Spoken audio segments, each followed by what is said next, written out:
Meus irmãos, que honra, que honra, uau, todos aqui, todos estamos, chegamos em mais um dia, mais um acontecimento do Pai para as nossas vidas, aleluia, aleluia. Pai, glorificamos o Teu nome, Senhor, adoramos a Tua presença, Pai.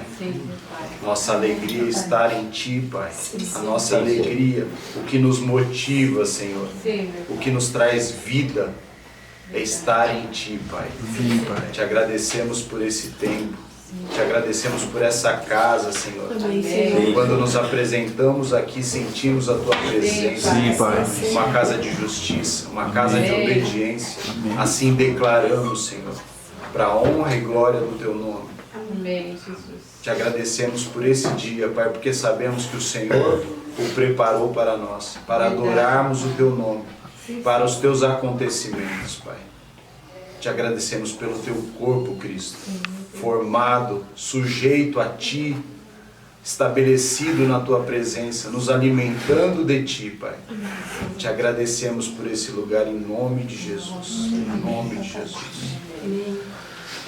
Meus irmãos, uau, como é tremendo, o Pai, Ele vai tratando o nosso coração para a atmosfera que Ele vai produzir naquele momento. Então, o que o Pai preparou para nós conversarmos, olharmos para a palavra, é a mesma palavra da adoração, é a mesma palavra do alinhamento, é a mesma palavra de nos posicionarmos diante dEle e nos encorajarmos com a Sua palavra. Que tremendo esse lugar que o Pai nos coloca. Hoje o nosso tema é o dilema de um homem fragmentado e a angústia de agradar a Deus por trás de uma máscara.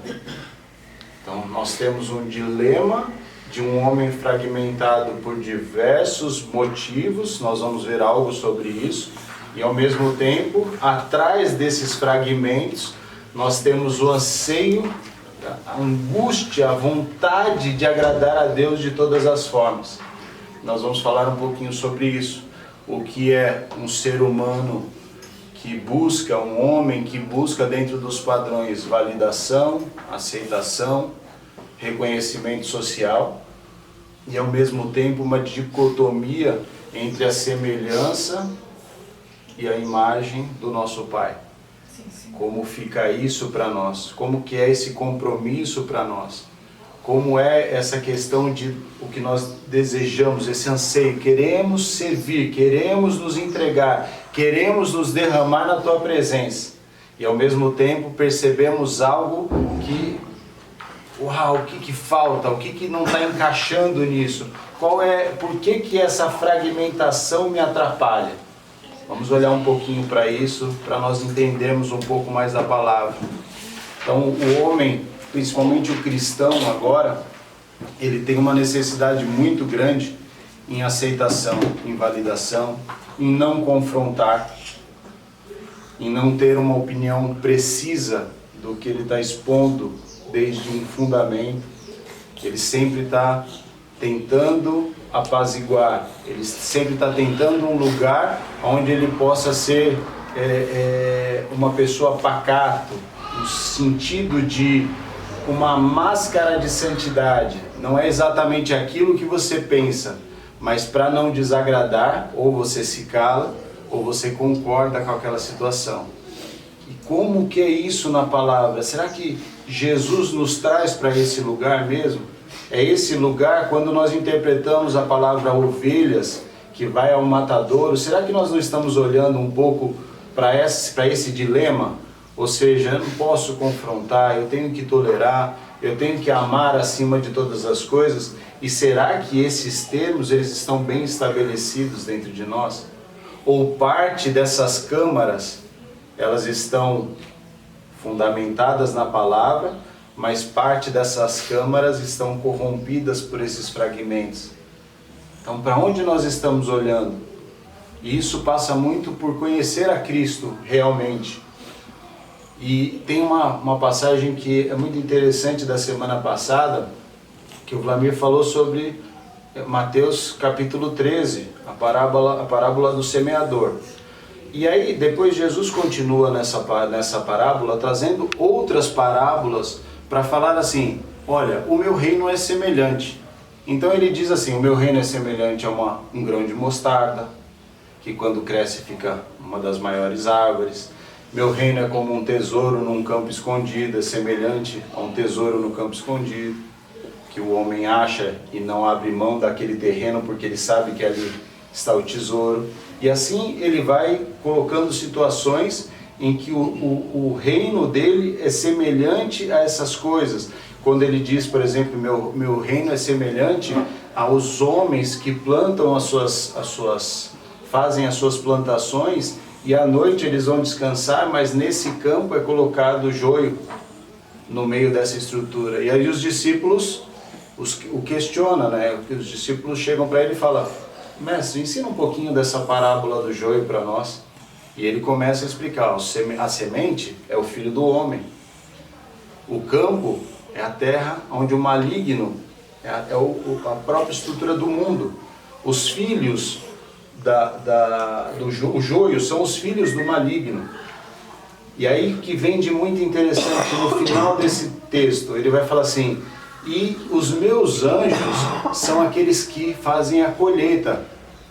Eu vou tirar dos meios de vocês esses que são filhos da desobediência, e os justos resplandecerão sobre a terra. Uau, aonde nós estamos nisso? Será que nesses momentos de fragmento, e vocês vão perceber que são muitos, e que muitas vezes pela ignorância, por não conhecer esses movimentos, nós nos afastamos dessa verdade e estabelecemos um lugar de mescla dentro das nossas próprias câmaras. É tempo de nós olharmos para isso, porque as pessoas, elas esperam posições, elas esperam convicção, elas esperam pessoas inteiras, elas estão clamando por isso. Elas querem sentar com a Ana e querem ouvir realmente, Ana, o que é isso? Me explica um pouco sobre isso. Não, calma, vamos lá. O que você pensa sobre isso? E aí a gente pode dar um jeitinho para entrarmos numa empatia com aquela necessidade. Ô Érica, olha, você está lá em Piracicaba e aí chega alguém expondo alguma coisa para você e muitas vezes você recua um pouco por dois motivos. Um, não quero confronto, e outro, não tenho fundamento para falar sobre esse assunto. E isso é parte desse fragmento, porque naquela câmara existe algo, só que você não tem muita certeza se aquilo faz parte dos fundamentos ou se é algo da tua imaginação. Você não consegue discernir muito bem sobre isso. E isso acaba sendo para nós um ponto fraco que não tem a ver com Cristo. E muitas vezes a gente leva isso para um lado da ovelha que vai ao matadouro. Vitimismo. A gente trata o assunto como vítima. Somos refém desse mundo. Então, reféns não podem fazer muita coisa. Estão presos, precisam esperar esse tempo que Jesus está dizendo, olha, eu vou mandar meus anjos, eles vão tirar esses filhos do maligno, filhos da desobediência, mas os justos resplandecerão. Então tá bom, é aqui que eu tenho que ficar, eu vou aguardar esse tempo. E muitas vezes isso fica muito incompleto dentro de um processo que o Senhor quer nos levar. Por exemplo, vamos usar um exemplo para a gente movimentar isso um pouco. Meu pai acabou de chegar e ele precisa ouvir sobre fé. Eu queria que um de vocês falasse sobre isso para ele. O que é fé? Quem pode? Érica, pode? Fala, por favor. Fé é o firme fundamento das coisas que foram criadas por Deus e que em cima desse fundamento que é Cristo, nós nos estabelecemos para manifestar e implementar o reino de Deus. Então, certo. A fé, ela parte da premissa daquilo que nós cremos, alinhado ao Pai. Então, Perfeito. a diferença daquilo que é a fé do mundo, porque o mundo ele pode crer em diversas coisas. Então, a fé em Cristo, a fé é o firme fundamento, né, das coisas que não se vê. Perfeito. E daquilo que se faz partindo da premissa que é Cristo em nós, mas A fé é quase indescritível muitas vezes, porque você não vê tudo. Na maior parte das vezes você não vê, porque se você vê não é fé. Então passa por aí, a fé é o firme fundamento das coisas que não se vê.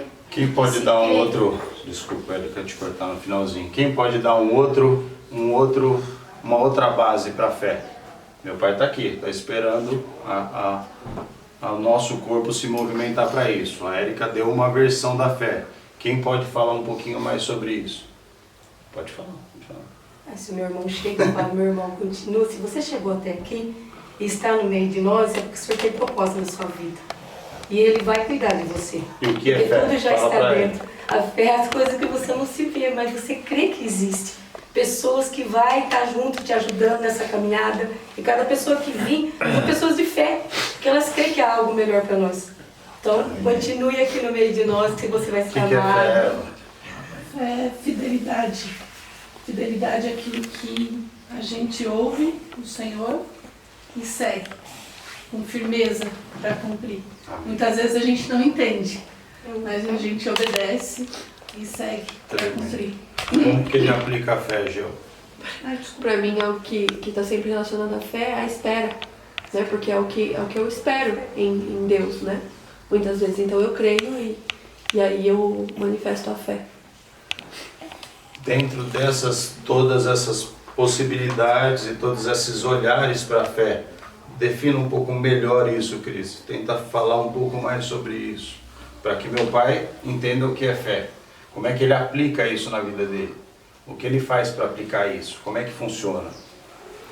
Eu creio que, assim, de uma forma meio que resumida, não sei se eu estou certo. Não se preocupe. Mas eu creio que fé é enxergarmos quem nós somos no Pai. E crer que Ele está na frente da batalha por nós e que Ele vence, já venceu tudo por nós. Porém, no tempo dele, nós alcançaremos os nossos objetivos. Amém. Amém. Amém. Quem mais? Dona Wanda? Desde o momento que ele chegou, está aqui conosco, escutou a palavra viva do Senhor e creu naquilo que ele escutou da palavra e foi direto no coração dele. Então, a partir daí, ele começa a sentir algo dentro dele mais forte, que traz a ele a fé, a esperança na mudança da vida dele. Então ele escuta tudo sobre o Senhor e toma para si, né? Assim. Então eu acho que é isso aí, desde o momento que ele escutou a palavra e creu, é a fé que existe dentro dele. Elaine, a fé no sentido de dom de Deus. Agora não mais um ato que ele vai expressar, mas como dom de Deus. Como isso funciona? A palavra de Efésios diz que a fé não é nossa, é um dom de Deus. Como isso funciona? Para o meu pai que está chegando agora. Então, para mim, eu expressaria a fé dele como um dom em obediência. Para mim, a fé é obedecer sem entender, crer naquilo, crer no invisível. Eu creio que isso é um dom de Deus, a obediência em crer no invisível, que você não vê. Então, a fé, para mim, já é muito, assim, é muito em torno de obediência. Eu creio que a fé, para mim, é... Se eu chegar agora para a Érica, vou para a Érica, porque senão eu vou fazer negócio. Eu chegar aqui para a Érica e falar, Érica, eu não concordo com você. Eu acho que a fé não é isso. Como é que fica essa nossa relação agora? Como é que a gente trata isso num outro aspecto? Eu não concordo com você, eu acredito que fé é razão. Eu preciso entender e ter conhecimento, isso é fé. Como é que eu trato isso? Eu vejo que a base é a palavra. Então, o primeiro ponto é a gente não entrar num ponto de discussão. Perfeito. Porque quem convence é o Espírito Santo. Então você vai fundamentar a palavra e vai dizer, olha, a palavra diz isso. Agora, se a pessoa não crê na palavra, e é muito pontual, porque eu estava dando testemunho para o Cris justamente sobre isso.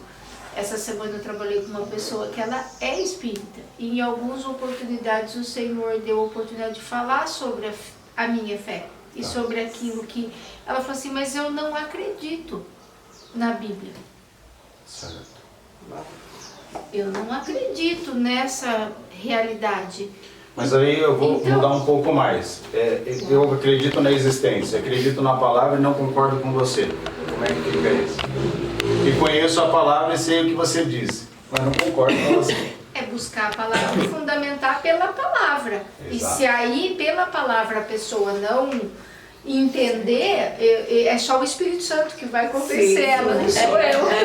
Essas situações, gente, nós encontramos todos os dias. Todos os dias. Isso que eu Todo fiz com a tempo. Érica é justamente uma simulação do processo que nós passamos todos os dias. O mundo, esse campo, onde está sendo semeado o Filho, chamando essas pessoas para o reino, elas estão com sede e fome de ouvir. Eu quero mais, eu quero mais. Me fala um pouquinho mais dessa fé. Eu não estou entendendo ainda. Eu preciso de mais.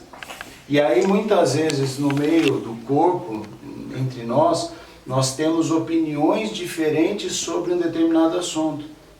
E o que faz com que isso aconteça? Faz com que a pessoa que está para olhar para um testemunho, ele não consiga achar uma uniformidade para que ele possa fundamentar isso numa forma prática. Então ele fica anos dentro de um processo tentando achar uma resposta para esse assunto. E essas pessoas estão sedentas por pessoas que têm uma posição. Quando eu confronto a Érica, e fiz isso porque eu sei que ela tem destreza para lidar com essa situação, a Eva, que estão na rua lidando com isso o tempo todo, é justamente provocando essa situação que nós vivemos como filhos de Deus. Estamos nesse lugar onde Cristo descreveu como semente do Filho do Homem, sendo colocada diante de um campo, e Ele mesmo está falando o que significa cada uma dessas coisas. E nós estamos nesse lugar. Essa unanimidade para falarmos sobre um assunto, ela é fundamental para que realmente haja um avanço dentro de um processo de discipulado, de crescimento, de andarmos nesse lugar onde nós ansiamos. E se nós fazemos ao contrário? Eu vou usar lá a psicologia analítica, a aceitação, a validação, o reconhecimento social como padrão de um ser humano. E aí vem o crente em cima dessa estrutura, um cristianismo que vende uma ideia e cria uma expectativa de que você não deve ser tão radical. Você tem que relativizar o seu olhar um pouquinho. Como é que você lida com as diferentes classes e ideologias que estão aparecendo todos os dias e que estão confrontando dessa forma? E que você tem duas opções: discutir e simplesmente por você não entender muito bem como aquilo funciona, você se sente extremamente atacado e os seus impulsos emocionais começam a lidar com aquela situação de uma forma totalmente fragmentada. E aí você fica num dilema, porque você sai daquela conversa e a angústia vem no teu coração, porque você fala, eu devia ter feito assim, eu devia ter falado isso.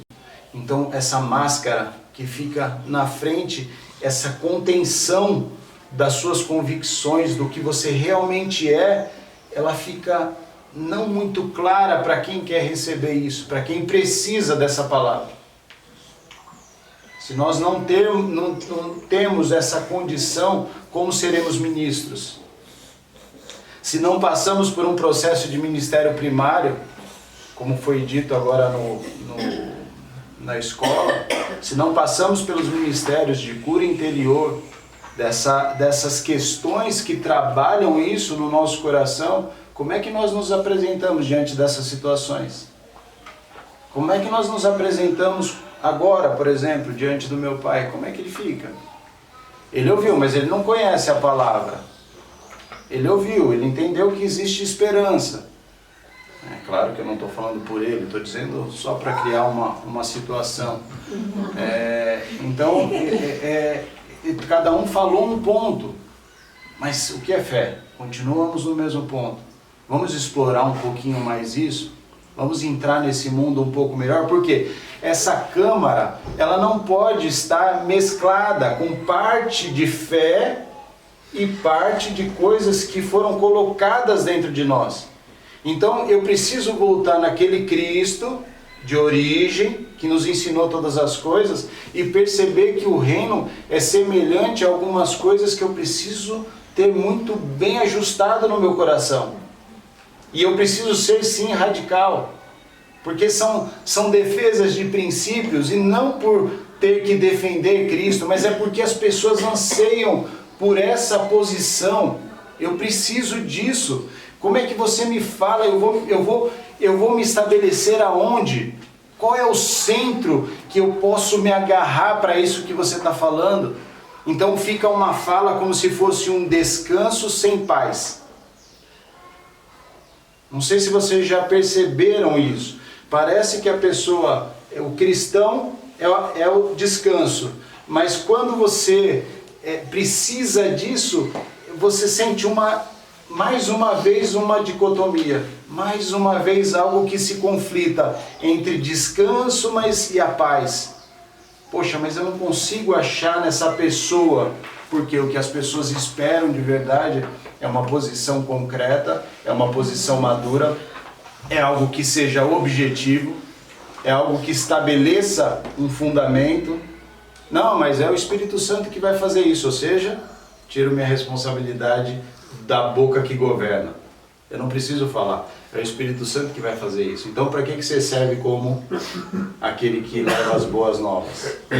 Então fica sempre esses processos muito divididos, porque nós temos uma questão que precisamos ser inteiros diante do Pai. Então uns vão falar, não, é porque o corpo é pecaminoso, é por isso. Ah não, isso é porque a alma está em tratamento, é por isso. Ah não, é porque o Espírito ainda está trabalhando aqui nessa área, então eu vou aqui devagarzinho. E no fundo você nunca assume responsabilidade. Você joga isso um pouco para frente. Então olha o que vai, agora vamos entrar um pouquinho mais na palavra mesmo. No que Paulo diz sobre isso, no que Cristo diz sobre isso, como é que eles tratavam esses embates incômodos, como nós criamos aqui, como eu criei. Olha, e aí, Érica, não acredito. E ela vai falar 200 vezes, aí ela desiste de mim. Ela fala, não, se você não acredita na palavra, eu não vou mais entrar em questão com você, porque aí nós vamos entrar numa discussão. Então, sempre nós estamos nesse processo. E aí, Mateus capítulo 5, versículo 37. Seja, porém, a tua palavra sim, sim, não, não. O que disso passar, vem do maligno. Tiago 5,12. Acima de tudo, porém, meus irmãos, não jureis nem pelo céu, nem pela terra, nem por qualquer outro voto. Antes seja o vosso sim, sim, e o vosso não, não, para não cairdes em juízo. Quem pode me explicar o que é isso? Cairdes em juízo por causa do sim, sim e do não, não. Sim, sim e não, não está ligado a juízo. Juízo é uma palavra que vem do grego chamado hipócrisis. Hipócrisis vem de hipocrisia. Essa hipocrisia de você tratar o assunto para tentar remediar uma circunstância. Ele está dizendo para nós não entrarmos nisso nunca. Nós temos que ter, por isso que Hebreus vai chamar a nossa atenção para rudimentos da nossa fé, rudimentos que precisam, fundamentos que precisam estar muito bem estabelecidos entre nós. Aí mais uma vez o discipulado, ele é imprescindível para isso, senão nós vamos falar linguagens diferentes do mesmo assunto. E quando falamos linguagens diferentes, vocês vão ver o que acontece. Mas vamos continuar. Mateus 23, 24 e 25. Ele já está agora, Jesus mesmo, repreendendo os escribas e fariseus. Guias cegos, que coais o mosquito e engole o camelo. Escribas e fariseus, vocês que estão guiando os cegos, coam os mosquitos do que vocês vão consumir, mas no fundo vocês engolem o camelo. Vocês não estão dentro de um olhar desse reino que eu estou falando para vocês. Só que esse reino, ele não é falado de uma forma contundente no sentido, ó, o reino é assim e acabou. Ele usa diversas formas para falar. Mais uma vez, por que Jesus usa parábolas? Vocês sabem por que Jesus usa parábolas? Por que, Isaac? Só para que a pessoa que tenha interesse se aprofundize. Tá. Ou seja, para de alguma maneira separar aqueles que realmente têm interesse nele e aqueles que não. Vamos ver. É cumprimento do Velho Testamento falar em parábolas. Vamos ver se eu encontro. Eu acho que é Mateus, capítulo 13 também. Sim. Deixa eu achar o versículo agora.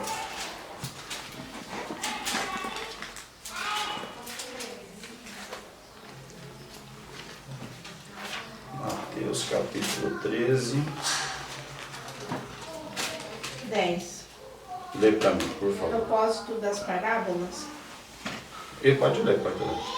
Ele vai falar dos profetas, não é isso?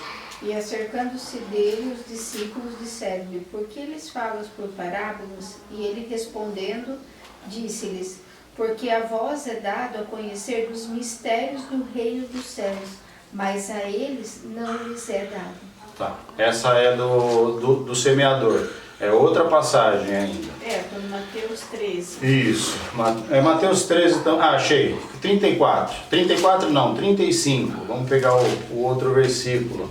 O uso das parábolas está no texto da BTX. Não sei como está na de vocês, se existe algum subtítulo.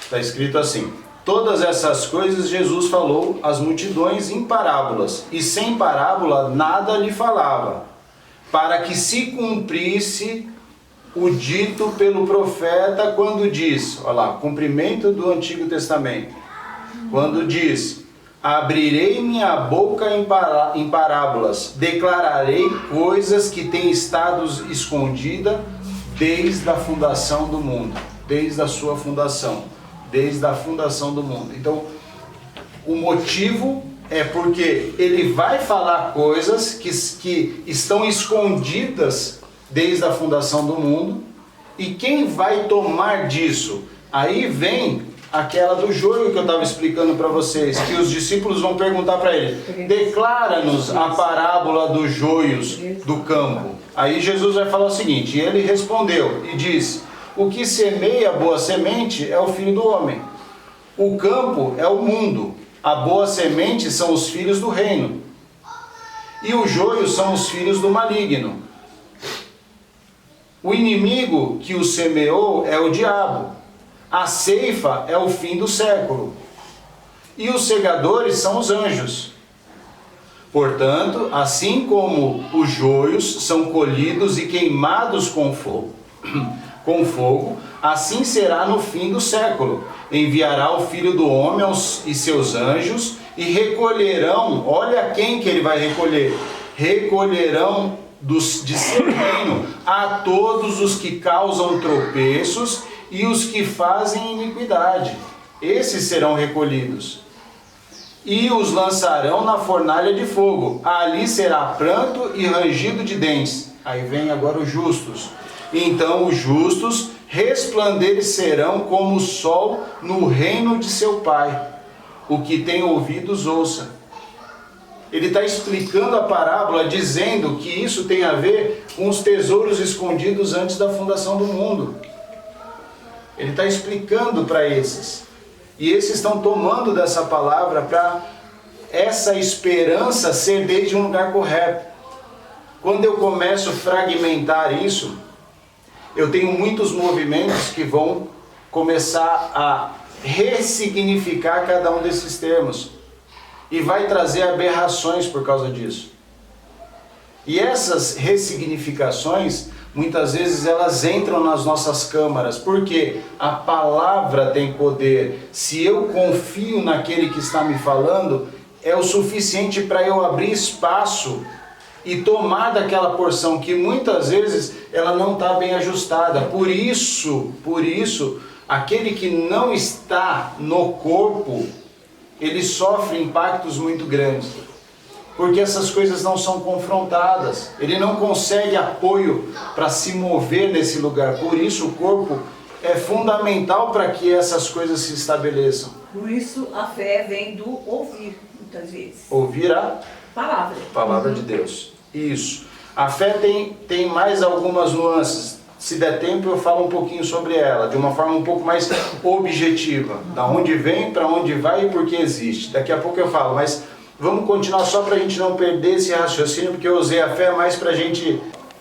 Aí ele vai dizer isso, ele vai dizer assim para os escribas: ai de vós, escribas e fariseus, hipócritas, porque limpais o exterior do copo e do prato, mas estes por dentro estão cheios de rapina e intemperanças. Vocês estão falando algo, mas dentro de vocês não é isso que está. Existe uma dicotomia, uma separação entre duas possíveis verdades que não existe, uma mentira e uma verdade, mas mesclado dentro da câmara. E Jesus está exortando essas pessoas a saírem desse lugar. Não andem por aí. Vocês estão falando de algo santo, com uma máscara de santidade, mas o que está dentro de vocês é rapina e intemperança. É sujeira, é algo que não deveria estar, precisa ser retirado daí. Essa palavra que o Senhor usa aqui, ai de vós, escribas e fariseus hipócritas, é a mesma base da palavra juízo. É a mesma palavra. Hipócritas para os escribas e fariseus é a mesma palavra daquele que não sabe dizer o se sim ou não com objetividade. Ele está no mesmo lugar. Muitas vezes a gente olha para o texto e fala assim: a religião é os escribas e fariseus. Eu não estou na religião. Tá, então me fala objetivamente sobre os assuntos do reino. Eu estou exatamente no mesmo lugar que escribas e fariseus. Muitas vezes o que eu estou fazendo é manipulando as palavras para que eu não seja direto e não me exponha. Para que eu não choque, porque se eu chocar eu vou afastar você. Se eu chocar você vai ficar sem jeito nessa situação. Como é que vai ser? Eu vou confrontar você e aí você vai se afastar. E as pessoas estão ansiando por homens, ministros, que tenham posições radicais. Posições radicais. Eu não mudo minha opinião porque alguém está falando sobre isso. Aí entra a figura do Espírito Santo e entra a junção do corpo. Por quê? Se eu tiver com esse pensamento, mas isso estiver distorcido no meu coração, a autoridade se levanta. Israel, vem cá, senta aqui comigo. Eu vou explicar um pouquinho para você sobre esse assunto que você acha que sabe. Senta aqui comigo. Então essas autoridades tomam e me exortam à mudança, me encorajam a romper com essa estrutura das câmaras. Você não faz isso se você anda sozinho. Você não faz isso se você anda alheio a um corpo que pode fazer isso com você. Em amor, em discipulado, em um processo que você vai entender exatamente o que está sendo dito, usando a palavra para fundamentar todas essas coisas. E aí quando nós falarmos, quando passamos por isso e falamos de um mesmo assunto, todos nós temos a mesma posição, porque somos pontuais, objetivos, diretos naquilo que estamos falando. As pessoas têm dificuldade de apresentar, porque as pessoas que se dizem cristãs apresentam tanta dificuldade de serem sinceras e defenderem a revelação. Por que isso é tão difícil? Você conversa com as pessoas hoje, você ouve tanto hoje na internet, pessoas discutindo assuntos sem nenhuma base, pessoas falando: eu sou ministro há 20 anos, e a pessoa está discutindo com um pastor porque ela entende que determinadas ideologias precisam permanecer dentro do meio. O cristão, o corpo, precisa absorver esse pecado, tolerância a esse pecado, para depois que você tolera esse pecado, você, com uma forma muito sutil, você consegue manipular até que a pessoa chegue em Cristo. Aonde que está isso? Aonde nós podemos perceber isso em Cristo? Se eles são tão diretos, sim, sim, não, não, olha, minha posição para vocês, escribas e fariseus, é essa. Vocês estão errados, o caminho que vocês estão seguindo não é um caminho que pertence ao meu reino. E isso tem muito a ver com a formação de padrão. O que é formação de padrão? Vamos partir um pouquinho para esse lado mais histórico. Vocês conhecem Patrística, quem já ouviu falar em patrística? Quem já ouviu falar em escolástica? Quem já ouviu falar, agora sim todos vão, reforma protestante? Quem já ouviu falar da contra-reforma? Já ouviram falar? Quem que é os principais desse meio? Que o Querigma, o Marcelo, o Vlamir vem exortando para que nós tomemos muito cuidado. Santo Agostinho, lá na Patrística, Tomás de Aquino, lá na Escolástica. E o que são isso? São períodos pós-apóstolos. Os apóstolos morrem. Os apóstolos morrem num período muito curto. Se vocês pensarem que Jesus viveu 30 anos e que os apóstolos morreram 60 anos depois, 90 anos foi a existência dessa primeira geração. Mas depois disso, alguém substitui esse processo. E como que isso acontece?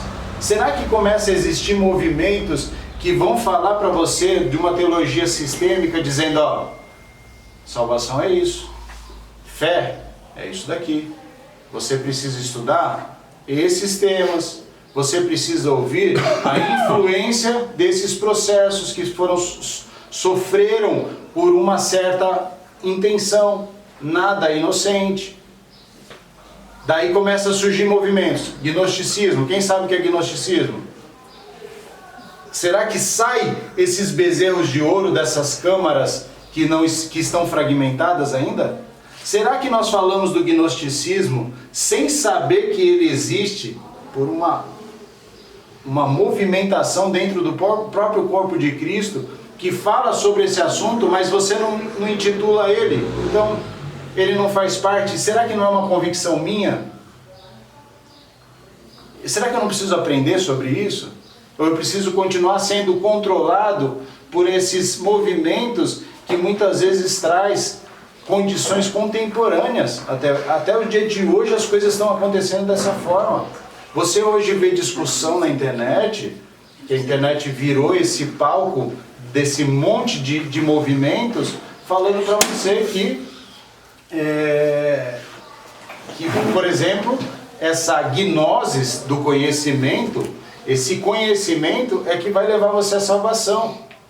E quem que apoia isso? Teologia sistemática, criada onde? Patrística, escolástica. E a influência filosófica que a gente luta tanto? Que está na patrística, que está na escolástica, que está por Platão, que está por Aristóteles na outra etapa. Que aí se levanta um processo dentro de tudo isso, chamado indulgências, começa a se vender essa fé, a limpar esses... Olha, Cris, você está em pecado? Não tem problema nenhum, fica calmo. Faz o seguinte, paga um valor para mim, quando você pagar esse valor, fica 100%. Dependendo do valor que você pagar, eu perdoo o pecado todo. Dependendo do valor que você me pagar, eu perdoo metade do pecado, o resto você paga algumas penitências e vai ficar tudo limpo na sua vida. Gnosticismo, né, que você falou, para completar o que você está falando, né, movimento religioso de caráter sincrético, esotérico, desenvolvido nos primeiros séculos da nossa era, à margem do cristianismo, institucionalizado, combinado com misticismo e especulação filosófica. Qualquer conhecimento místico das verdades divinas e transcendentes que se refere à condição espiritual do ser humano. Você vê? Esse conhecimento místico, o que ele está dizendo é que muitas vezes a gente, sem uma noção, por exemplo, do que é fé, não é noção, mas desde uma plataforma fundamentada, o que você acaba fazendo com esse assunto é criando misticismo em cima dele. Gnoses, gnosticismo. Sabe o que isso daí fez na igreja do primeiro século? Um arraso. Ele veio com essas informações e foi um movimento fortíssimo, que durou séculos e que até hoje você vê reflexo disso. E tem muito cristão que, por não ter fundamento, ele está falando sobre gnose, sobre gnosticismo, sem que ele saiba do que ele está falando, porque ele pegou essa informação em algum lugar e ele começa a multiplicar, replicar essa informação. E aí o Vlamir se levanta e fala assim, ó, gente, cuidado com o que vocês leem, cuidado com a versão da Bíblia que vocês compram, Cuidado com o que vocês estão ouvindo. Da onde você está buscando essa fonte de informação? Será que essa fonte realmente é segura? Traz para o corpo, vamos peneirar isso. Se for boa, vamos tomar dessa fonte todos nós, não precisa tomar você sozinho. E aí a gente começa a limpar esses fragmentos, e eu paro de sentir essa angústia por não entender esse processo desde uma revelação. E quando eu tenho a revelação, eu consigo sustentar esse processo. Se nada disso acontece na minha vida, eu vou viver movimentos atrás de movimentos, eu vou tentar crescer, eu nunca consigo, eu tenho angústia, eu não saio desse lugar, mas eu quero agradar a Deus. Aí para agradar a Deus eu coloco uma máscara de cristão, depois uma máscara para o meu trabalho, depois uma máscara de evangelismo, de relacionamento. Pedro, faz um favorzão para mim, você pega um copo d'água, por favor? Ah, não, por favor. Então, olha, essa questão do conhecimento, da gnose que ele está falando, eu não estou dizendo para vocês que não precisa ter conhecimento. Eu só estou dizendo que esse processo de conhecimento, ele tem que estar totalmente respaldado em Cristo e não nesses movimentos. Movimentos como dispensacionalismo, reparte a Bíblia em vários pedacinhos, em vários períodos. Dentro desses períodos tem várias divisões. Você sabe quem que estabeleceu todos esses nominhos que nós estamos dando? A Igreja Católica. E você diz que você não tem vínculo nenhum com ela. Obrigado.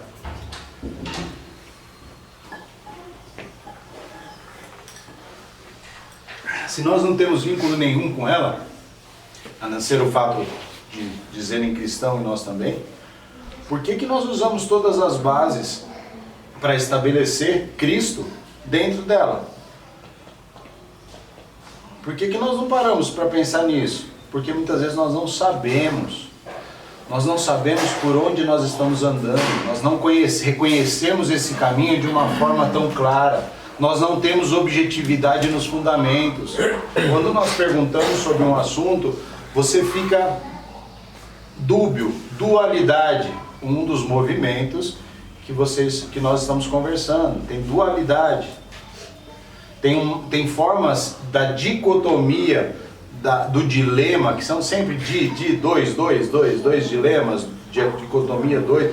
Esses dis estão dentro da religião, estão dentro desses movimentos. Começa a relativizar todo um processo, todo um olhar. Você quer ver se isso teve influência? Por que aconteceu a reforma? Por que aconteceu a reforma protestante? Qual foi o motivo principal da reforma protestante? Quem sabe dizer? Motivo principal, por que o homem se revoltou contra a Igreja Católica? Por que Martinho Lutero se levanta e fala, olha, daqui para frente desse jeito não dá? O que foi o basta dele? Alguém faz ideia? Indulgências. Indulgências, porque ele começou a olhar para aquilo e falar, existe uma opressão no povo, você não pode ficar usando da fé deles. Olha o termo, totalmente distorcido do que é fé, mas olha quem está defendendo. Ele vai falar assim, vocês não podem usar da fé deles para explorar esse cristão, você não pode ficar cobrando dele um valor para ele ser perdoado, você não pode colocar ele numa cruzada e fazer o que, Érica, com a indulgência da cruzada? Vai lá, vamos lá para a nossa aula de história. Peraí que agora eu não lembro. Não lembra? Vamos lá, alguém lembra? Indulgência da cruzada era pedacinho no céu. Vem lutar, vem pra guerra, vamos matar esses caras que estão tentando dominar sobre isso. Tem indulgências, olha, vocês vão ganhar isso, pedacinho no céu, pode vir. E a multidão veio e realmente destruiu todo o Islã, todos os muçulmanos, todo o movimento que estava existindo aconteceu por causa da tal da indulgência. Indulgências que lá na frente vai ser levantado Martinho Lutero dizendo, nós somos totalmente contra, eu sou totalmente contra, e ele vai defender as teses em cima dessa opressão da Igreja Católica. Tá bom, então acabou, né? Acabou. 46 mil denominações nós temos no mundo hoje cristãs. 46 mil pessoas, 46 mil movimentos cristãos que pensam de forma diferente sobre cada assunto desse que nós estamos comentando. Sabe onde Cristo ficou nessa história? Lá no século I, lá nos 30 primeiros anos. Esses movimentos começaram a tomar muitas forças, e isso foi fragmentando o homem. Dividindo muito, tomando porções. Eu tomo um pouquinho da patrística porque eu concordo com essa parte. Eu tomo um pouquinho da escolástica porque eu concordo com essa parte. Eu tomo um pouquinho da reforma protestante, que eu estou chegando lá. Ah, contra a reforma é meu inimigo, porque a Igreja Católica se levanta contra Martinho Lutero. Vou me movimentar. Não, tomo um pouquinho do gnosticismo. Tomo um pouquinho do dispensacionalismo. Graça, aquela parte da graça. Ah, eu tomo um pouquinho de qual? Ah, do marxismo. Vamos tomar um pouquinho do marxismo ideológico também. Vamos entrar um pouquinho nessa área. Ah, não, por quê? Porque houve uma revolta operária. Então o marxista, ele foi lá, o Karl Marx foi lá para apoiar essa revolta. Eu vou tomar isso porque faz parte da palavra. Oh, mas na palavra de Deus tem o comunismo. Vocês sabiam que tem o comunismo em Atos capítulo 2? Onde o povo levava todas as coisas para os apóstolos, eles se desfizeram, tornaram todas as fazendas, os sítios, as terras, eles colocaram lá no pé dos apóstolos para eles poderem administrar. A coisa foi tão grande que ele teve que chamar os companheiros de batalha. Então deve ser. Então tem o comunismo dentro da palavra? Se eu não tenho fundamento, eu acredito nessas coisas. E tem jovens hoje. Nós estamos falando em ministrar os jovens. Tem jovens vivendo isso que eu estou falando não como um absurdo, não. Ele defende essa causa dessa forma. Você já ouviu a passagem do jovem rico? Assim que o jovem fala. E assim, a gente está vivendo uma geração, não só falando da igreja, que a informação, ela está assim, né? Onde você acessar, você tem informação. E até eu estava assistindo um workshop sobre vendas de perfume, essas coisas. Ele falou assim, hoje essa geração, ela chega para comprar com muita informação. Então ela não vem te questionar algo, que é assim, o questionamento que o Israel fez para a Érica, e não é para te confrontar. Exato. E se você não tem embasamento, então assim, faz parte dessa geração. A gente está falando dos jovens, mas assim, essa geração que vem, ela tem muita informação e ela vai te derrubar com um questionamento assim. Exato. E aí quem vai tratar sobre isso são os ímpios. Eles vão tratar esses assuntos como tesouros para você ser bem sucedido na vida. Ele vai tratar esses assuntos, por exemplo, a psicologia analítica. Ela vai tratar esses assuntos, os arquétipos surgem de quem? Da mesma pessoa que inventou isso, aceitação, validação, aceitação social.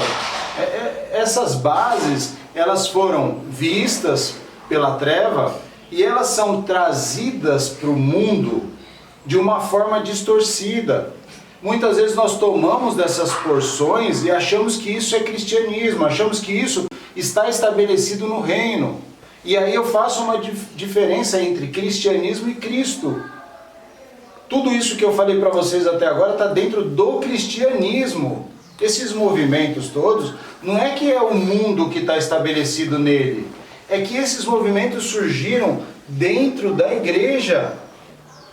E os cristãos estão tomando dessas porções e não tem ninguém com uma voz clara e objetiva para tratar sobre esse assunto? Ou nós vamos continuar, e agora aqui chamando para nós mesmos a responsabilidade, nós vamos continuar andando sem compromisso desse jeito, falando de coisas sem nenhum fundamento, achando que sabemos dentro de um ego, dentro de um orgulho, dentro de uma altivez, e não paramos para sentar para conversarmos sobre o assunto e dizemos que somos um corpo?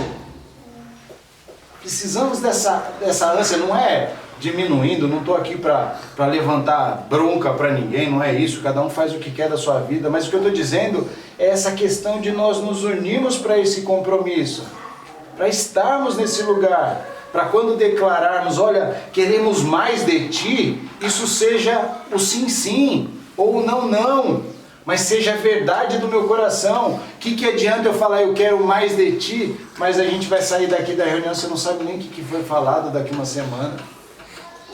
O que é esse sim, sim, não, não? Que compromisso é esse? Vamos olhar um pouco para Paulo, outra passagem que confunde muita gente nessas questões. Essa nós vamos ler mesmo. Quem puder me ajudar, é Colossenses capítulo 2, a partir do versículo 4. 2, 4. É.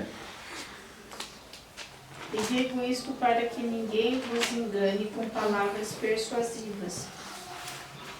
Continua? Por favor, Lélia.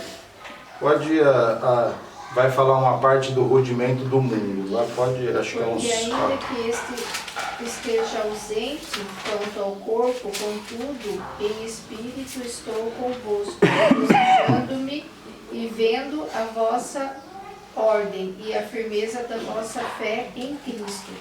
Como, pois, recebeste o Senhor Jesus Cristo, assim também andei nele, enraizados e edificados nele, e confirmados na fé, assim como fostes ensinados nela abundantemente em ação de graças.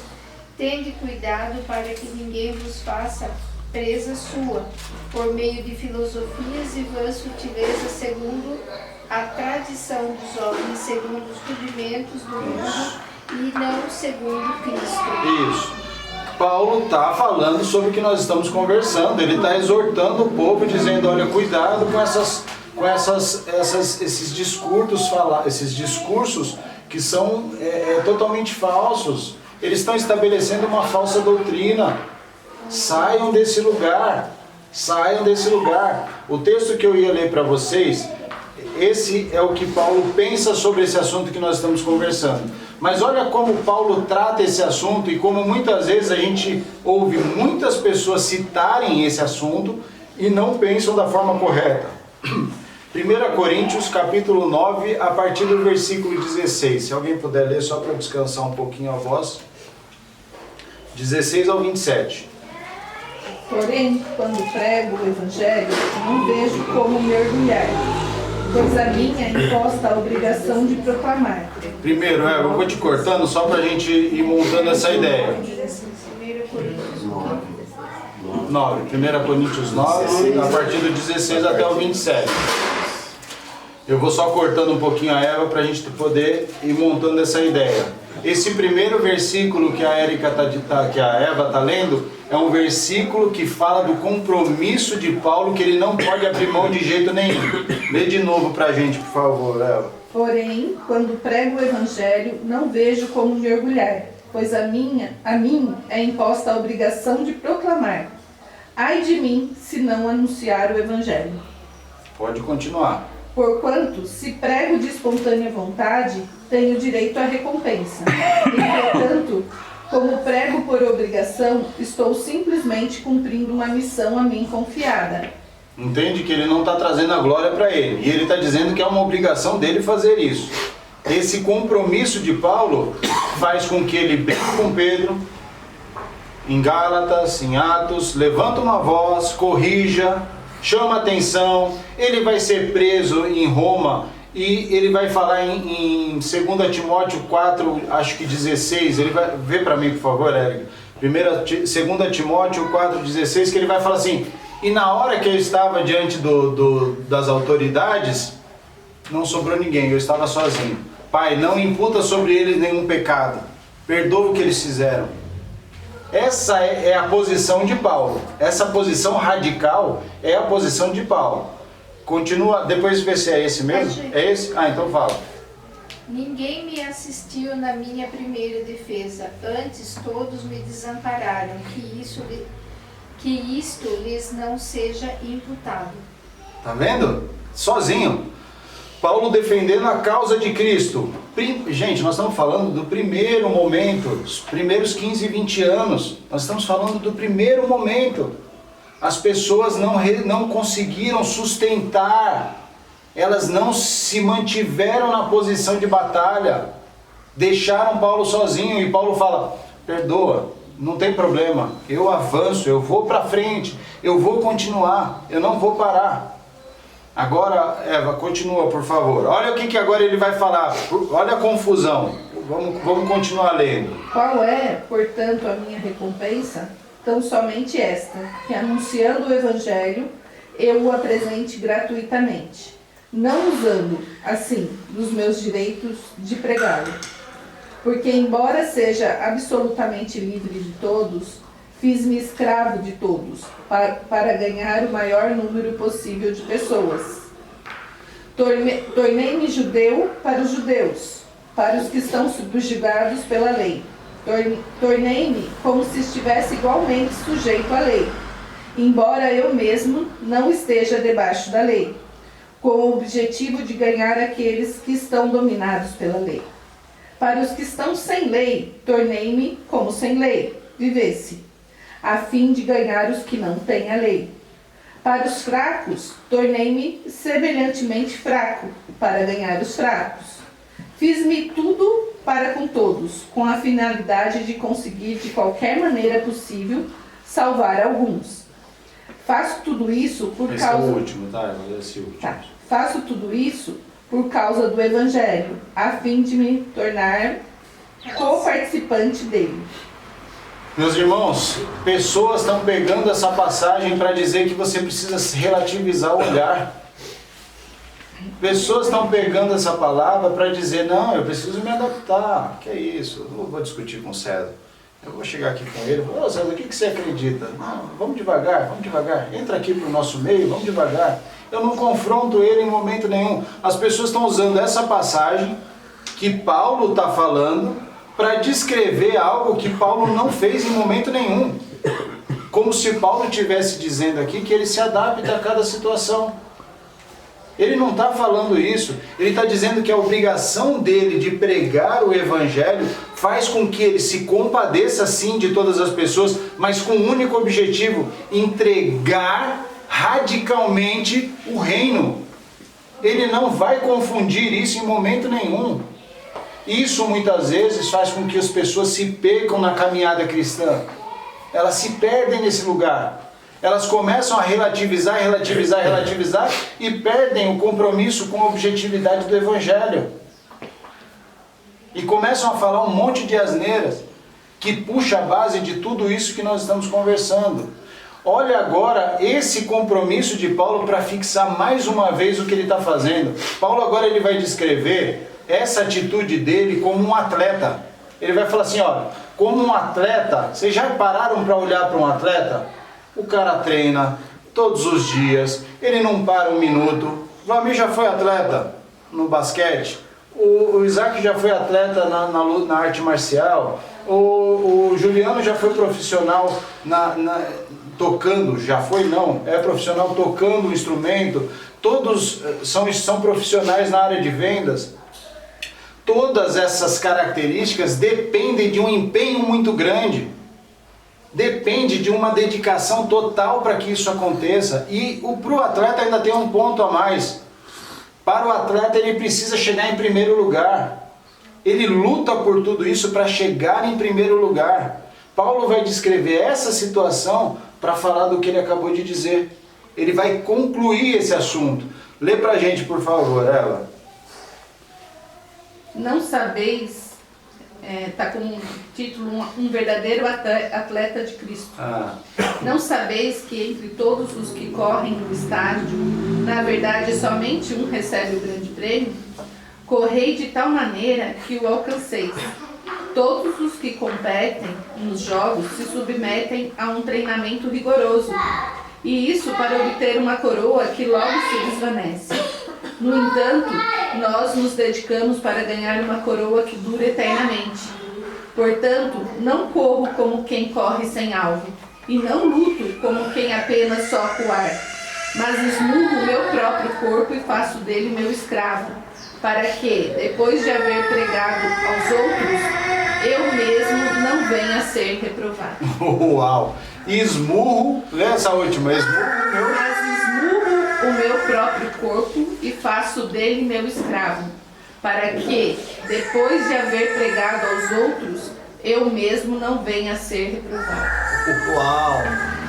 Uau! Esse é o compromisso que ele tem. Esse é o compromisso que ele tem com a palavra. Esse é o compromisso que ele tem com o Evangelho. E sabe o que acontece? Tem muitos movimentos que nesse meio aí estão dizendo que Paulo não é um homem de Deus. E que Paulo fez isso sem ter base para fazer o que ele fez. Tem gente dizendo que como Paulo pode ser apóstolo. Entende? Um homem comprometido com isso que ele está falando.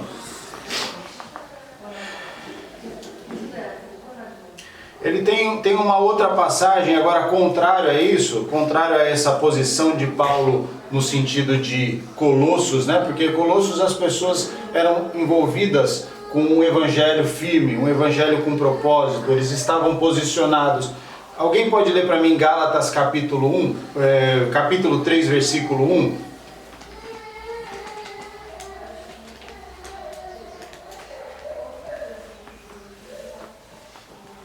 Ó insensatos Gálatas, quem vos fascinou para não obedecerdes à verdade? A vós, perante os olhos de quem Jesus Cristo foi evidenciado, crucificado entre vós? Só quisera saber isto de vós: recebestes o Espírito pelas obras da lei ou pela pregação da fé? Sois vós tão insensatos que, tendo começado pelo Espírito, acabeis agora pela carne? Deu texto. Acabei agora pela carne, ó insensatos Gálatas. Vocês receberam o Espírito e agora vocês vão acabar com essas câmaras fragmentadas? Vocês vão tomar dessas porções que não fazem parte do aperfeiçoamento do Espírito, mas da carne? Essa resistência à voz do Espírito vai se estabelecer no meio de vocês? É isso que ele está chamando a atenção. Ele está dizendo, acordem, não é por aí, exortando. Posição de Paulo. Sabe o que aconteceu com essas posições? Leiam a quantidade de surra que Paulo tomou, de prisão, de situações difíceis, de naufrágio, de um monte de situações, mas ele não largou a verdade. Hoje as pessoas estão relativizando essa verdade. O cristão deixou de ser verdadeiro. Ele defende uma verdade que é mentira. Ele colocou nesse lugar a treva, o campo que Jesus está falando, ama essa posição do cristão. É a melhor posição que existe, porque de dentro dessa estrutura saem esses bezerros de ouro, que muitos se dobram. Aí eu chamo de novo o corpo. E nós, o que fazemos quando alguém perguntando sobre fé? Quando alguém nos pergunta como é que eu ando nesse lugar? E aí eu vou fazer duas coisas, eu que estou perguntando, eu questionador. Cris, deixa eu olhar um pouquinho para a tua vida. Fala um pouco de fé para mim. Não consegui associar uma coisa com a outra. O testemunho, né? Uau, se eu não consigo ser inteiro, Eva, se eu não consigo ser inteiro, como é que eu testemunho algo para alguém? Se eu não consigo participar de um grupo com 15 pessoas e confrontarmos uns aos outros e olharmos e falarmos, eu tenho sede, eu tenho obrigação desse evangelho, como que nós vamos andar? Como que nós vamos andar? Falando mais do mesmo. Nós fazemos parte de todos esses movimentos. Homens fragmentados, angústia de agradar a Deus, máscaras de santidade. Não podemos viver nesse lugar. Eu vou terminar, porque já chegamos aqui. Vou só concluir, depois eu mando para vocês esse resumo que eu fiz, porque tem mais coisa, mas eu não vou ler, senão vai ficar muito falado. Não, é que aqui nesse último versículo que eu quis ler, fala, estáis tão enlouquecidos, na minha versão, né? Estáis tão enlouquecidos assim, a ponto de, tendo começado pelo Espírito de Deus, estar desejando agora vos aperfeiçoar por meio do mero esforço humano. Uau. E conecta muito com o outro, né? Porque é assim, Se eu olho para o meu ego, para a força do meu braço, deixa de ser Cristo o foco de tudo que eu faço. Então começa-se bem. Aí eu quero agradar o Senhor, eu quero pregar o Evangelho. Mas se eu trago para a força do meu braço, ou na parábola do semeador, os espinhos, os abrolhos, eles começam a sufocar a sua fé.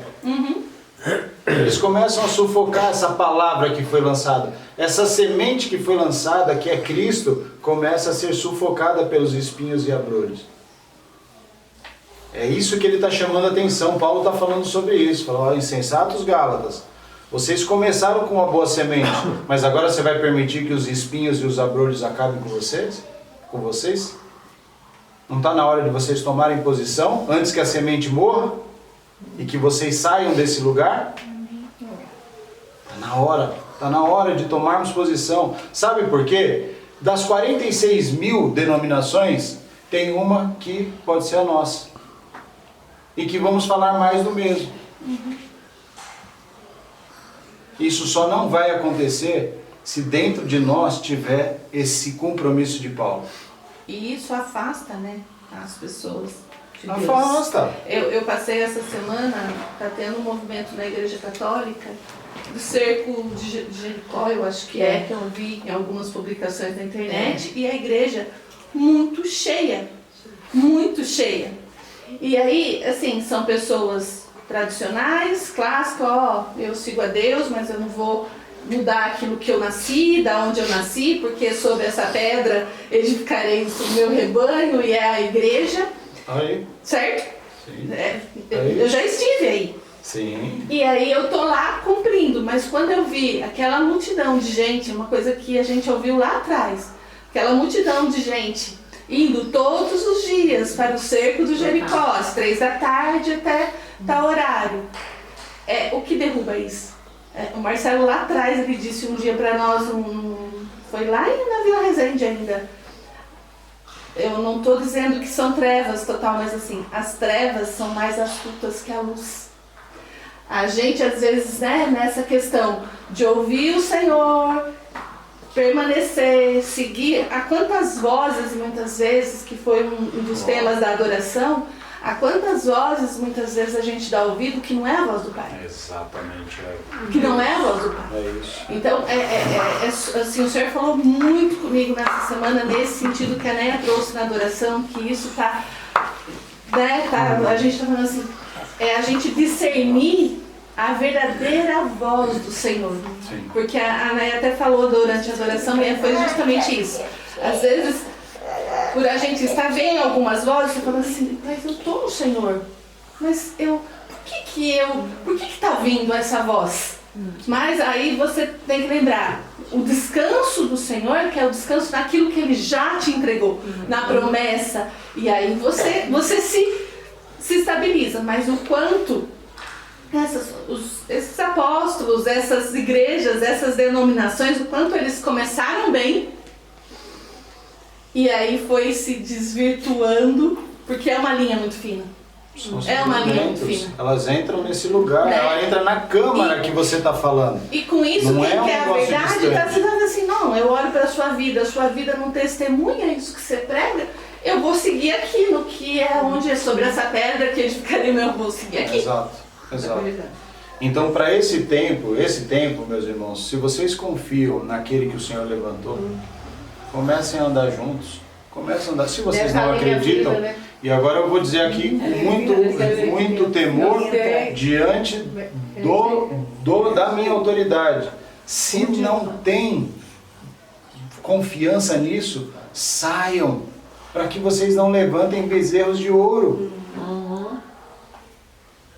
Agora, se vocês acreditam que tem testemunho dessa fé, vamos juntos, vamos crescer, vamos desenvolver, vamos olhar para essas convicções. Amém. Dá testemunho para você, tem 1 ano e meio para você avaliar. Dá testemunho? Amém. Não dá testemunho? Amém, meu irmão. Procure uma autoridade que você possa se fundir com ela para que isso aconteça na sua vida. Eu vou ler esse último pedaço, eu vou ler mesmo, porque eu demorei para escrever, não vou conseguir resumir ele conversando. O homem deve deixar de ser um amontoado de impulsos para ser um todo coerente entre consciente e inconsciente. O caminho para essa integridade não está na adesão a filosofias ou na reação cega às vozes desse mundo. Está na corajosa submissão dos desejos à palavra. Submeto os meus desejos à palavra. Só posso fazer isso se eu entender o que eu estou fazendo. Na aliança da razão com a fé. A palavra na aliança... Paulo exortou Colossenses a se firmarem na rocha, a defenderem suas convicções. Ele questionou os Gálatas sobre quem o havia enfeitiçado. Quando você leu o texto, deixa eu ver se, não lembro se foi, você teve uma, deixa eu pegar aqui rapidinho, só parei ali só para, Gálatas insensatos, quem vos fascinou? Você sabe o que significa essa palavra fascinou? Ser encantado pela prática da magia negra. Gálatas, quem vos fascinou?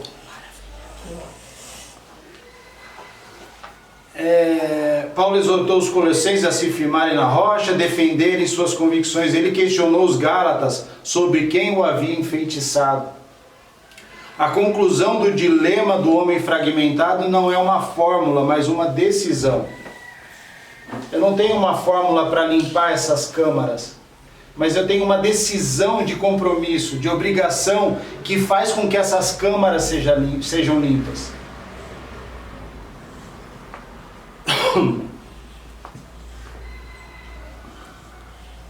A sua fala precisa se alinhar à verdade.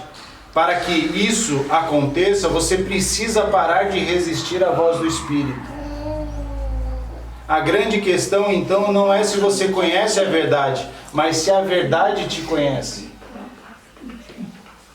E isso foi algo que o Senhor marcou muito, porque uma coisa é eu falar da verdade que eu entendo, outra coisa é olhar para Cristo, que é a verdade, e ver se Ele me reconhece nessa postura que eu tenho. Paulo, ele está chamando essa obrigação, esse compromisso, quando ele diz: é minha obrigação fazer isso, não tem glória nenhuma porque não faço por mim mesmo, eu tenho que fazer pelo meu Pai. O mais importante, se ela te liberta de uma vez por todas da sua máscara. Máscara nesse sentido, sabe? Dessa dicotomia, dessa santidade, que eu preciso colocar algo de acordo com o movimento que eu estou me moldando a cada situação para ser aceito, para validação, para tudo aquilo que é dito. O mais importante, afinal, quem está por baixo dessa máscara? De verdade. É realmente esse filho? É esse que se preocupa com a palavra? Então precisamos urgentemente começar a limpar essas câmaras. Tirar todos esses movimentos, tirar tudo da frente, e eu começar a olhar para Cristo de verdade, lá do primeiro pedacinho. Eu não vou nem olhar, eu vou me atrever a dizer que eu não vou olhar nem para os apóstolos.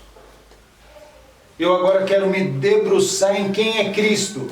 Eu quero olhar para esse Cristo, eu quero a revelação desse Cristo. Eu quero falar desde esse lugar do Espírito Santo. Eu não vou me influenciar nem pelo que eles fizeram. E eu quero tomar dessa porção, eu quero viver esse evangelho. Meus irmãos, se vocês estão nessa, eu estou. Eu quero estar com vocês, eu quero estar junto. Eu quero viver isso, eu quero parar para nós olharmos para cada um desses pontos. Eu quero entregar para alguém que chega e pergunta sobre um assunto exatamente o que ele está buscando. Falei que eu ia... Posso passar 10 minutos aqui? Só para esclarecer a questão da fé?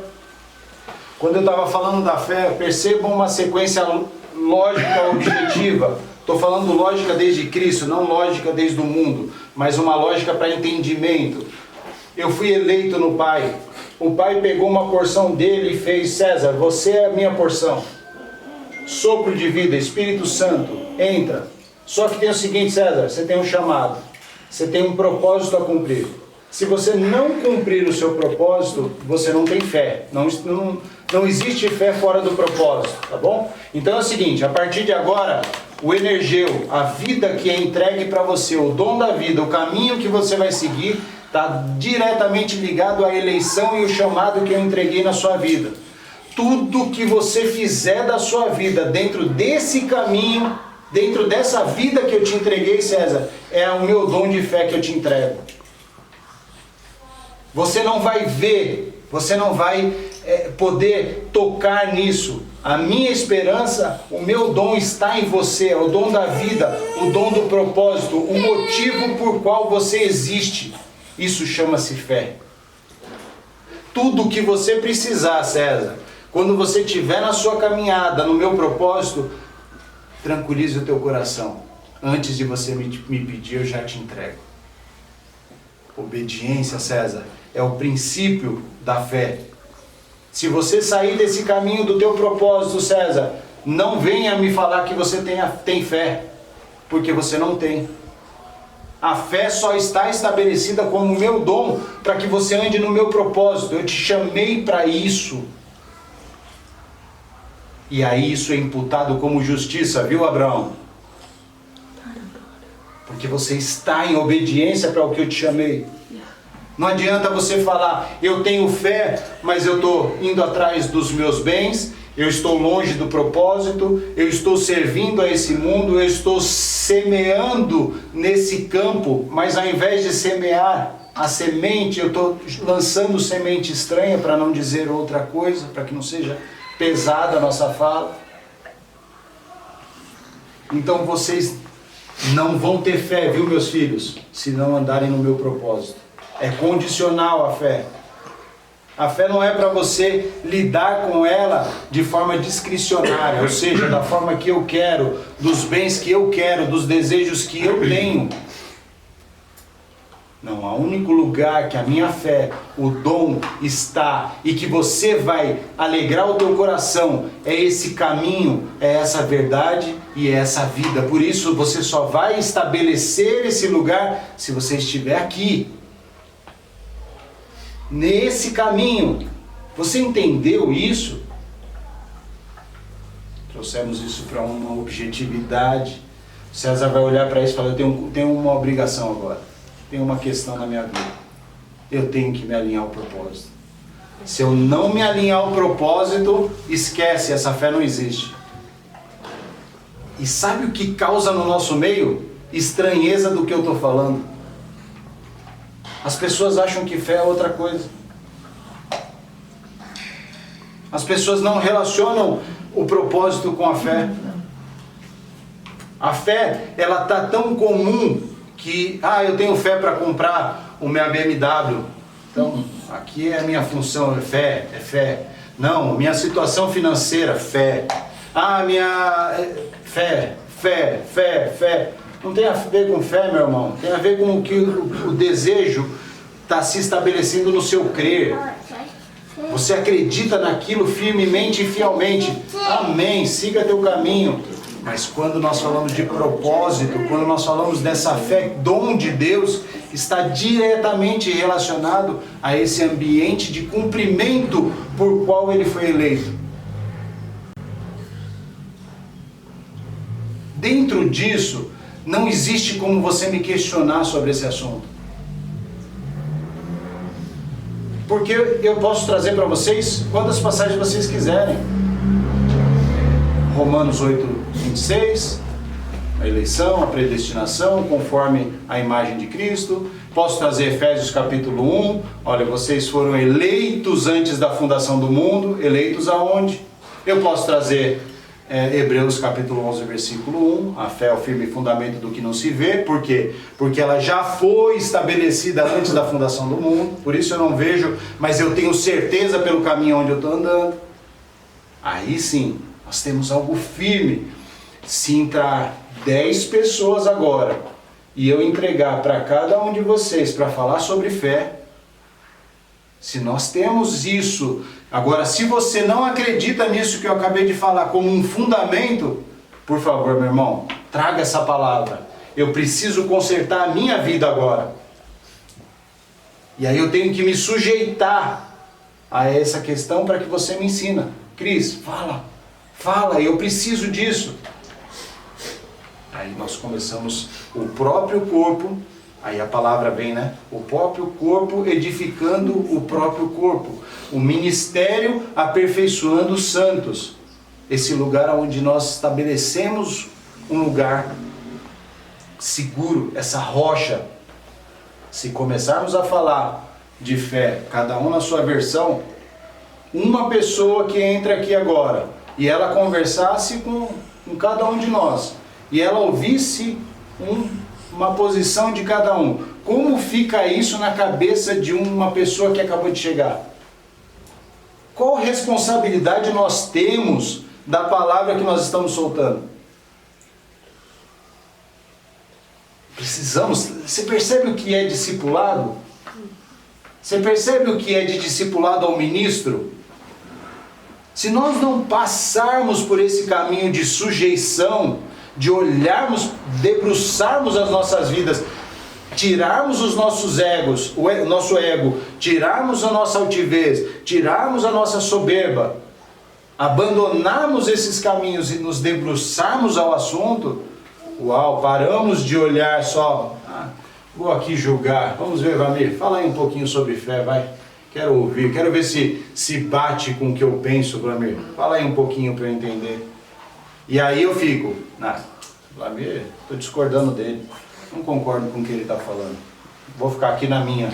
Aí chega um momento que nós vamos ser confrontados. O que é fé? Cada um com uma posição diferente, e isso não traz esse anseio que a pessoa estava buscando. Por que eu existo? Qual é o motivo da minha existência? Ela não consegue. E só com a fé você estabelece isso na vida dela. Meus irmãos, mando para vocês, vou mandar também para o pessoal do grupo. Eu não vou mais falar pessoal de fora, mas pessoal do corpo, que mora em outro lugar, que esteja aqui com a gente. Daqui a pouco vou mandar para o Vlamir para ele dar uma revisada e ele disponibiliza isso para todos nós. Aqueles que vão ouvir esse vídeo e querem entender um pouco mais, por exemplo, sobre o tema fé, venham participar do nosso discipulado. Nós vamos começar dia 4 de setembro. Nós vamos falar sobre todos esses assuntos, não desde uma esfera teologia sistemática de patrística, de escolástica, de todos esses movimentos de contra-reforma, de reforma. Não vamos falar nessa base. Vamos olhar para Cristo e vamos estabelecer esse desenho desde um fundamento. E isso vai trazer para você uma vida edificada, um tempo novo, um lugar seguro e um compromisso para avançarmos com isso. Que o Senhor abençoe a todos nós. Eu quero só orar por isso, depois abrimos para conversarmos sobre o assunto. Pai, te agradecemos por esse lugar, Pai. Que nós possamos ser esses guerreiros, homens fortes, homens que tomam a frente, Pai. Homens que levantam os seus escudos de fé pelo propósito e avançamos no teu caminho, Senhor. Homens que não esmorecem, homens que não estão no vitimismo. Casas que se levantam posicionados, esposas que são ajudadoras desses que estão à frente. Te agradecemos por esse tempo, Pai. Tomamos para nós essa responsabilidade, assumimos o nosso propósito e caminhamos juntos, um guardando as costas um dos outros. Pai, te agradecemos por esse tempo, louvamos ao teu santo nome, glorificamos quem tu és, Pai. Tu és maravilhoso, tu és o nosso conselheiro, é o nosso príncipe da paz, é o nosso lugar forte, é a nossa torre forte, lugar que ninguém pode tocar, Pai. Aí estamos, Senhor. Te agradecemos por esse tempo, em nome de Jesus. Em nome de Jesus. Amém. Aleluia. Amém.